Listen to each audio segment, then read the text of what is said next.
Colonel David Berger, Admiral Mike Gilday. Looking out at these midshipmen, I know we are all filled with pride. Vice Admiral Sean Buck, Captain T.R. Buchanan, faculty and staff, thank you for educating such a fine crew. Alumni, thank you for the support you have shown over these years to this great institution. And to my military aide, Lieutenant Colonel Frank McNeack, who graduated in 2004, I'm very proud to have you with me here today. Family and friends of these graduates, thank you for the sacrifices you have already made and will make. And I also want to acknowledge Kim and John Johnson. Your son was taken far too soon, and I promise you that he will not be forgotten. And finally, to the class of 2021, congratulations. Congratulations.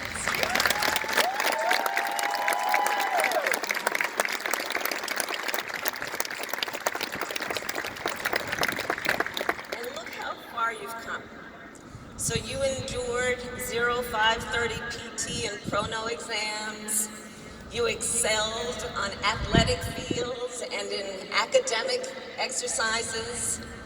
You enjoyed the fair at Dillo's. I know. Karaoke at Harvest. You guys rolled up your sleeves and you got vaccinated and you made it to this day. You made it to this day.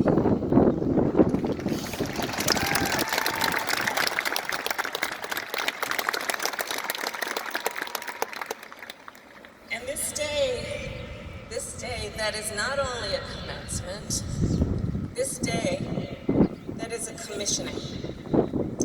And in a few minutes, you will take an oath. And it's actually the same oath I took as Vice President. An oath to support our Constitution and defend it against all enemies. An oath that has its roots in the founding of our nation. And no matter what changes in our world, the charge in this oath is constant. Remember that as you walk out into the world, because the world you all are walking into is rapidly changing. In fact, we are at a significant turning point. Just look at the last several months, and you know what I'm talking about. And look at several moments in our nation's history for perspective. Think about it. There was the world before the stock market crashed in 1929, and the world after.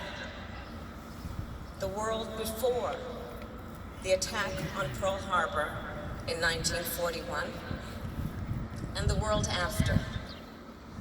The world before the Civil Rights Act in 1964, and the world after. The world before the Berlin Wall fell in 1989, and the world after.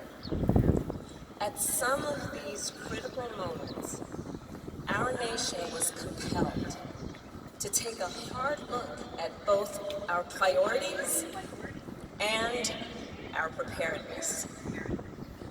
And another turning point was September 11th, 20 years ago this year, when airplanes hit the Twin Towers and our Pentagon, when Flight 93 crashed in Pennsylvania.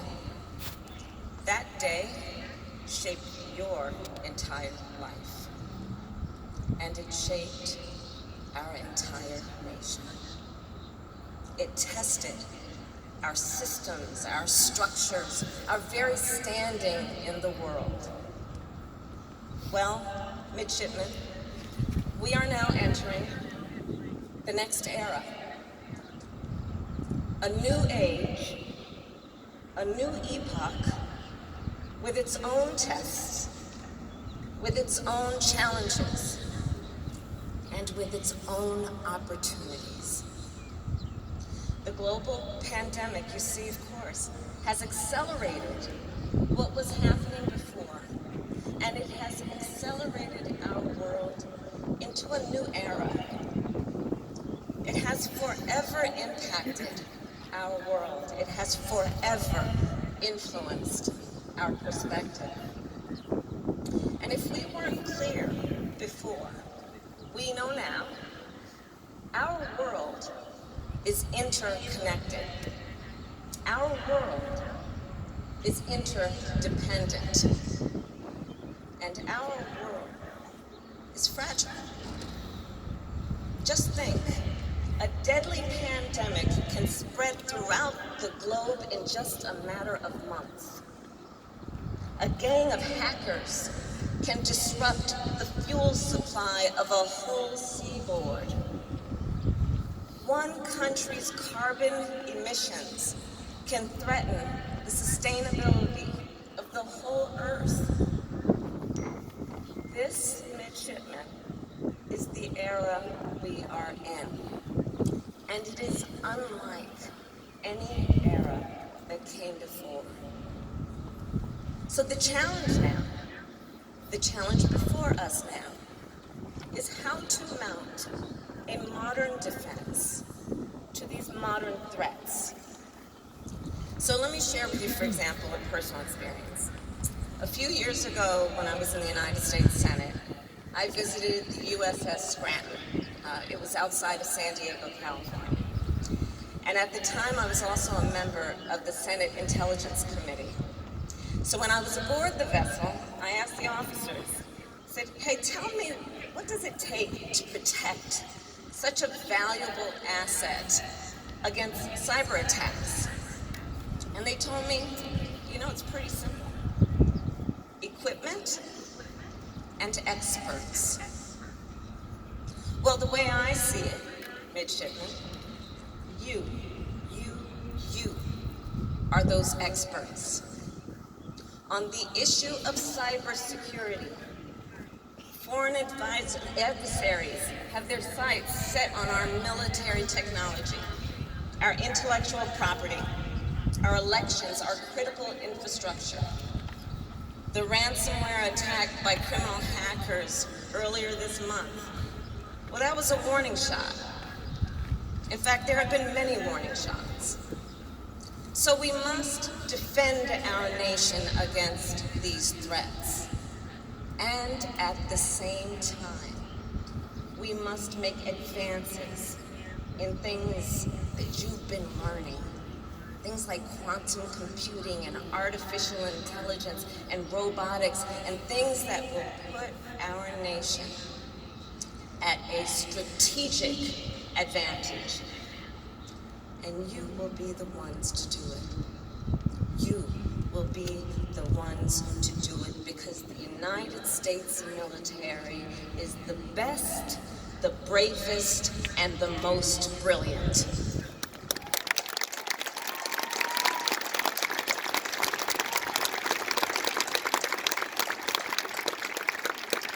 And just think, from walkie-talkies to the internet to satellite navigation, the United States military has been on the forefront of research, development, and technological advancement.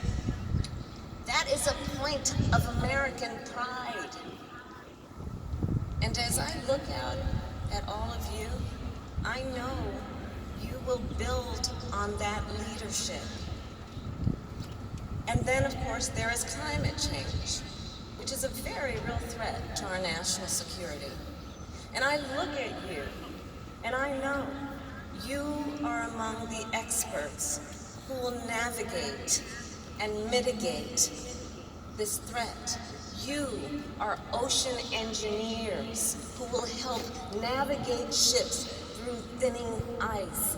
You are mechanical engineers who will help reinforce sinking bases. You are electrical engineers who will soon help convert solar and wind energy into power, convert solar and wind energy into combat power. And just ask any Marine today, would she rather carry 20 pounds of batteries or a rolled up solar panel? And I am positive she will tell you a solar panel, and so would he.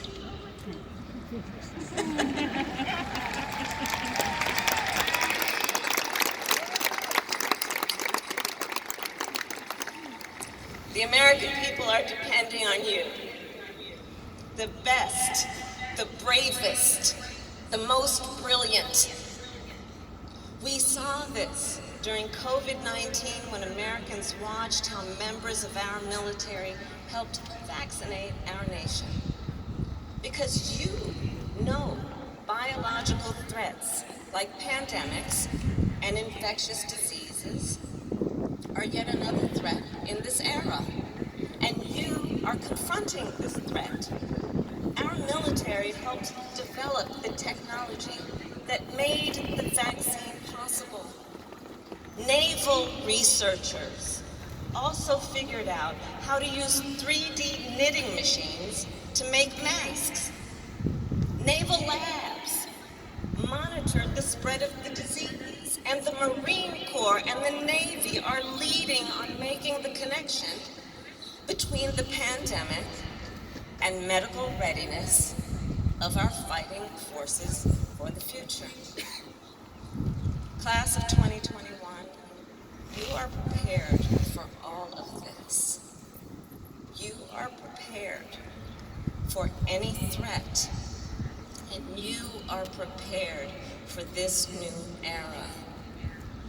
And it is not only because of the knowledge and the skills you gained here, or those you will continue to learn, but it's because of something more. It's because of who each of you is. It is because of who collectively you are.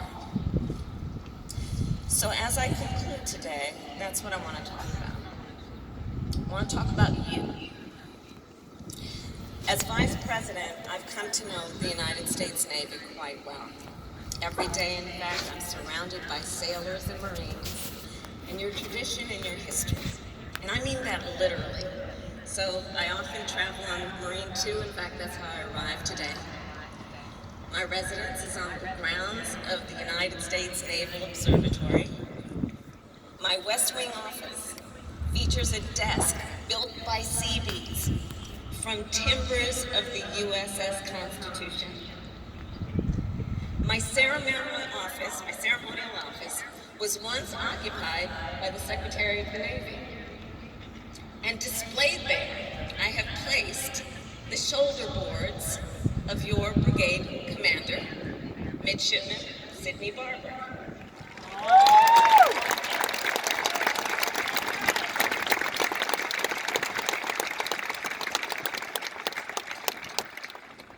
And so here's what I know. Midshipman, you are tireless. You are ambitious. You are a fierce fighting force. You are idealists in the truest sense. You are the embodiment of American aspiration. So hold on to that. Because in your career, you may witness some of the worst of humanity. But promise that you will never forget the best of who we are. That you will never forget the ideals you stand for. Do duty, honor, loyalty. Fight for those ideals, and fight for our democracy. And remember, our Constitution is not only something to defend, it is a guide. It is a guide for your service. It begins with 3 simple words: we, the people. Not I, we. Our nation was designed to be a team sport, and we are in this together.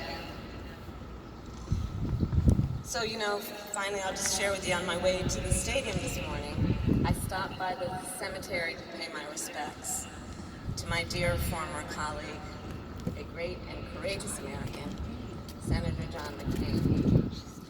And yes.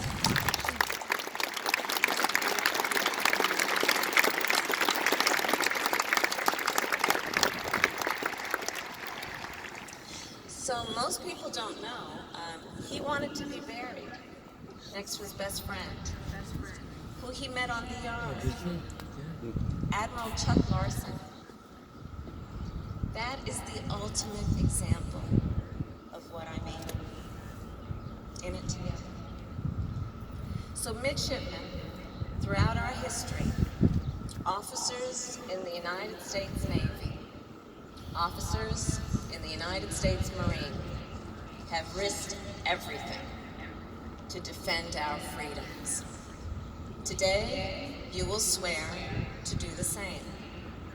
You are the next links in the chain. And so, midshipmen, when you stand to take the oath, I want you to know that as we embark on this new era, President Joe Biden and I, our entire nation, have great faith in you. And we are proud of you. So very, very proud. Congratulations again.